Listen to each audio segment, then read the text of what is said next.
అంటే ఇప్పటివరకు చేసిన సినిమాల్లో బాగా నీకు నచ్చిన క్యారెక్టర్? 'ఫిదా', 'అంబాజీపేట' అవి 2 ఓకే. వాటి గురించి మాట్లాడకుండా ఆ! వేరే అవి ఎప్పుడు ఫస్ట్ ప్రిఫరెన్స్ ఫస్ట్ 'ఫిదా' తర్వాత 'అంబాజీపేట' 'అంబాజీపేట'. ఉంటది. ఆహ్, హ్మ్, 'భామా కలాపం' ఆహా! ఎందుకంటే ఇప్పుడు 'ఫిదా' తీసుకుంటే ఎక్కువ నవ్వొద్దు. ఆ!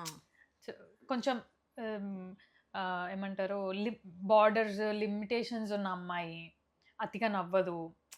తక్కువ మాట్లాడుతది. తక్కువ నవ్వుతది. 'సంస్కారి ఆ! బహులాగా'. సో, బౌండరీస్ ఉన్నాయి క్యారెక్టర్‌కి. ఆ బౌండరీస్ లోపలనే ఉండాలి. 'అంబాజీపేట' గూడా ఏంటి అది కూడా టీచర్ రోలు. ఆ! అక్క స్పిన్ హ్మ్.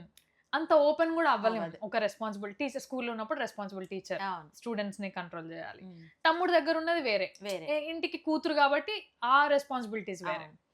సో, 'భామ కలాపం' అట్లా గాదు. 'భామ Kalapam' is out and out నేనే. ఆ!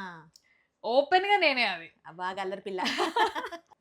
డైరెక్టర్ 'అభిమన్యు'కి అంత ఆహ్, బౌండరీస్ పెట్టలేదు. ఆహా! ఆయనకు నేను శిల్పాలాగా ఎట్లా కనిపించినో నాకు తెలీదు గానీ, నాకు ఇవ్వడానికి నేను ఒక ఎక్స్‌పెరిమెంట్ చేసినట్టే ఆన్ స్క్రీన్. ఇప్పటివరకు నేను చేసిన ఏ క్యారెక్టర్ అయినా కొన్ని లిమిట్స్ ఉన్నాయి. కొన్ని బౌండరీస్ ఉన్నాయి. అందులోపలనే ఉండాలి. హ్మ్. అందులోనే ఉండాలి.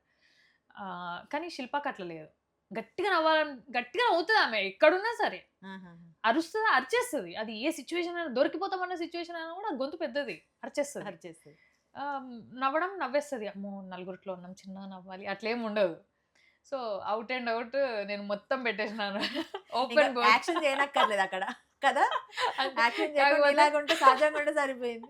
కాకపోతే వాళ్ళింట్లో, వీళ్ళింట్లో చెప్పేది మాత్రం నేను అది గాదు. కాదు. కరెక్టే వచ్చేసి ప్రియమణికి చెప్తా ఉండేది. సో, అట్లా గాసిపింగ్ అయితే నాది నాది కాదు. నా కాదు. దగ్గర లేదది.